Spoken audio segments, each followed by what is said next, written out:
Hardasan sen görünmürsən aya? Evet çalışırıq abi ya. Anadan doğandan çalışırıq. Bıktım da. Vallahi bıktım abi.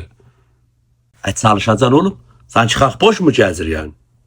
Abi ne millet çalışır gözün seveyim. Benim yaşlarım küllükte cicik yığır abi. Ben de kaç senedir çalışırım.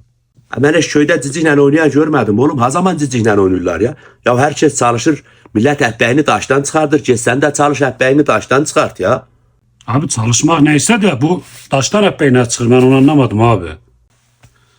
Bu gədənin gicliyi məni öldürdü ya. Kur'an'ı çarmak. Kəvəkdaş var ya. Ortasına belə varyozdan vursan açılır direkt somun ətbəyi çıxır. Ayla daş kırırsan içinden ətbəyi çıxır. Gejo. Abi sen de öyle diye beni gic gayrı. Herkes bana gic diyor abi. Diye bir adama bin sefer gic diyersen adı gic olurmuş.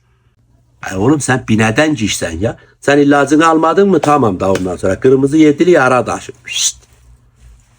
Diyelim bir köy yer hepsini öğüt verirsen abi macerinde de gözümü oyursan. Boşuna atalar demeyip gözünü kim oydu özününkü. Sağ bana kadar saygı gösteren biri var mı? Kırıldık battık.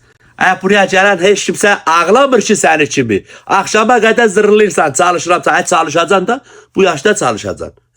10 sene sonra aynı performansı hardan alacaksın oğlum? Çalış. Abi gene kalbimi kırdın akşam sana son bir söz söyleyip giderim. İmansızın imanına güvenme abi. Haydi iyi akşamlar. Aşmanın kilosu da 200 milyon olubdu. Sana da iyi akşamlar.